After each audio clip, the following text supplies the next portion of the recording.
এমন কোনো মানুষের সাথে কখনো তোমাদের দেখা হয়েছে যার সাথে দেখা হয়ে মনে হয়েছে যে ভাই আমি তো এর অপেক্ষাতেই ছিলাম, মানে এতদিন এ কোথায় ছিল, মানে ওই জাস্ট আর কি ভাইবস ম্যাচের যে ব্যাপারটা, আর সেও তোমাকে ফিল করালো যে ভাই সেও তোমার অপেক্ষাতেই ছিল, কিন্তু আস্তে আস্তে দেখতে পারলে যে সেই ফিলিংসটা মানে বেশি দিন টিকলো না, মানে তার দিক থেকে সেই এফোর্টসটা বেশি দিনের নয়।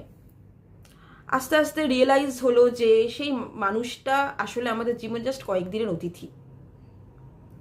জানি এটা মেনে নিতে খুব সমস্যা হয়, কিন্তু আস্তে আস্তে সেটাও আমাদের হ্যাবিট হয়ে যায়। কিন্তু তাই বলে সেই মানুষটা কিন্তু আমাদের জীবনে কোথাও না কোথাও থেকে যায়, কারণ কখনো হলেও সেই মানুষটা আমাদেরকে স্পেশাল ফিল করিয়েছে, একদিনের জন্য হলেও সেই মানুষটার সাথে আমরা স্পেশাল ফিল করেছি, সেই মানুষটার স্মৃতি আমাদের মনের মধ্যে সবসময় থাকে।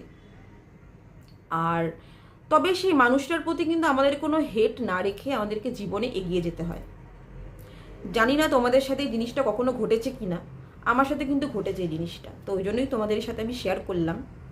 তো বলো তোমরা তোমাদের সাথে এরকম কোনো ঘটেছে কি না, আমার সাথে ডেফিনেটলি শেয়ার করো। চলো বাই।